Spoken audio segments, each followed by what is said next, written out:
উহুদের যুদ্ধের রাতে এক পিতা নিজের পুত্রকে ওসিয়ত করে বলেছিলেন, হে আমার কলিজার টুকরো, আমার আদরের ছেলে, শোনো, আমি যদি শহীদ হয়ে যাই, তুমি আমার এই ঋণগুলি পরিশোধ করে দিও।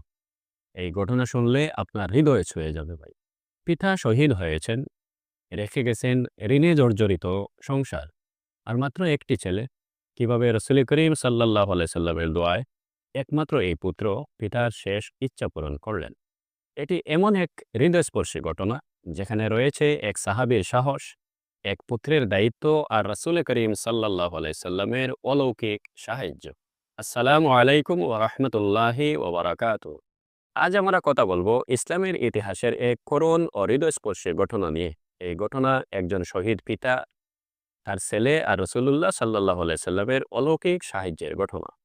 যিনি পিতা তিনি ছিলেন নবীজির বিখ্যাত সাহাবী হযরত আব্দুল্লাহ ইবনে হারাম রাদিয়াল্লাহু তাআলা আনহু। আর ছেলে ছিলেন আরেক বিখ্যাত সাহাবী হযরত জাবির রাদিয়াল্লাহু তাআলা আনহু। উহুদের যুদ্ধে পিতা শহীদ হলেন, কিন্তু রেখে গেলেন ঋণে জর্জরিত একটি সংসার। আর তার শেষ ওসিয়ত কি ছিল, চলুন ঘটনা শুনি। হযরত জাবির রাদিয়াল্লাহু তাআলা আনহু বর্ণনা করেন, উহুদের যুদ্ধের আগের রাতে আমার পিতা আব্দুল্লাহ ইবনে হারাম রাদিয়াল্লাহু তাআলা আনহু আমাকে ডেকে বললেন, শোনো আমার কলিজার টুকরো জাবির, আমার মনে হচ্ছে আমি কালকে প্রথম শহীদদের মধ্যে থাকব। তুমি আমার কাছে সবচেয়ে প্রিয়। তোমাকে ছাড়া আমি আর কাউকে রেখে যাচ্ছি না। আমার কিছু ঋণ রয়েছে। অমুক অমুক মানুষ আমার কাছে পাওনাদার রয়েছেন। আমি যদি সত্যি শহীদ হয়ে যাই, তুমি তা পরিশোধ করে দিও। আর সারা জীবন তোমার বোনদের প্রতি সদ্ব্যবহার করিও। ঘটনাটি বর্ণিত হয়েছে বুখারী শরীফে। একবার কল্পনা করুন, যুদ্ধের আগের রাত একজন পিতা, তিনি হয়তো আর ফিরবেন না। তার মনে কত আশা আকাঙ্ক্ষা, কত অপূর্ণ কাজের কথা তিনি বলে যেতে পারতেন। মানুষ হিসাবে নিজের একমাত্র ছেলেকে সংসার জীবনের কত টিপস দিয়ে যেতে পারতেন। কিন্তু ভাই, তিনি যে ছিলেন নবীজির সাহাবী আব্দুল্লাহ, তার একমাত্র চিন্তা ছিল পরের হক থেকে মুক্তি পাওয়া। তিনি ছেলেকে বললেন, পাওনাদারদের পাওনা তুমি পরিশোধ করে দিও। কোনো আফসোস নেই, তার কোনো অভিযোগ নেই, শুধু ঈমান আর দায়িত্বের কথা। পরের হক আদায়ের প্রতি তারা কতটুকু মনোযোগী ছিলেন একবার ভেবে দেখুন। এরপরে কি হয়েছে জানেন? এরপরে সত্যি সত্যি উহুদের যুদ্ধে পরের দিন হযরত আব্দুল্লাহ ইবনে হারাম রাদিয়াল্লাহু তাআলা আনহু শহীদ হয়ে গেলেন। তিনি চলে গেলেন জান্নাতের পথে, কিন্তু দুনিয়ায় রেখে গেলেন ঋণে জর্জরিত একটি সংসার। জাবির রাদিয়াল্লাহু তাআলা আনহুর কাঁধে এসে পড়ল পিতার শেষ ওসিয়ত পূরণের দায়িত্ব। তিনি বললেন, আমার বাবা যেহেতু অনেক ঋণ রেখে গেছেন, তারপর আমি ছুটে গেলাম পাওনাদারদের কাছে। বিনয়ের সহিত পাওনাদারদেরকে বললাম, যেহেতু আমার পিতা যুদ্ধে শহীদ হয়ে গেছেন এবং আপনাদের কাছে ঋণী রয়েছেন, তিনি ওসিয়ত করে গেছেন এই ঋণ যেন আমি পরিশোধ করি। কিন্তু আমার বর্তমানে আর্থিক অবস্থা মোটেও সচ্ছল নয়। এর- এই মুহূর্তে নগদে ঋণ পরিশোধ করা আমার পক্ষে সম্ভব হচ্ছে না। তাই আপনারা আমার খেজুরের বাগান থেকে খেজুর নিয়ে নিন এবং আমার পিতাকে ঋণ মুক্ত হতে দিন। কিন্তু তারা রাজি হলেন না। তাদের মতামত শুনে হযরত জাবির রাদিয়াল্লাহু তাআলা আনহু মুঠেও আমাদের মতো কিন্তু উত্তর দেননি। তিনি বলেননি, হয় খেজুর নাও, নইলে দাবি ছাড়ো, আমি আর তোমাদের ঋণ পরিশোধ করতে পারবো না। বরং তিনি কোনো কথা না বলে তাদের কাছ থেকে সময় নিলেন। জাবির রাদিয়াল্লাহু তাআলা আনহু তাদের কাছ থেকে সময় নিয়ে ছুটে গেলেন বিশ্বনবী মুহাম্মদুর রাসূলুল্লাহ সাল্লাল্লাহু আলাইহি সাল্লামের কাছে। সেখানে গিয়ে তিনি নবীজিকে বললেন, ইয়া রাসূলুল্লাহ, আমি গরিব মানুষ, আমার বাবার এত ঋণ, আর আমার কাছে শুধু একটি ছোট্ট খেজুরের বাগান। এই অল্প খেজুর দিয়ে কিভাবে আমি সব ঋণ পরিশোধ করব? রাসূলুল্লাহ সাল্লাল্লাহু আলাইহি সাল্লাম জাবির রাদিয়াল্লাহু তাআলা আনহুর কাঁধে হাত রেখে বললেন, জাবির, চিন্তা করো না। যখন তোমার গাছের খেজুর পাকবে, আমাকে খবর দিও। আল্লাহ তোমার আব্বার ঋণ পরিশোধের জন্য অবশ্যই সাহায্য পাঠাবেন।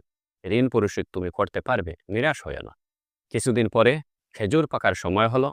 জাবির রাদিয়াল্লাহু তাআলা আনহু ছুটে গেলেন নবীজির দরবারে। রাসূলুল্লাহ সাল্লাল্লাহু আলাইহি সাল্লামকে খবর দিলেন। রাসূল করিম সাল্লাল্লাহু আলাইহি সাল্লাম খবর পেয়ে নিজে তশরিফ আনলেন হযরত জাবির রাদিয়াল্লাহু তাআলা আনহুর খেজুরের বাগানে।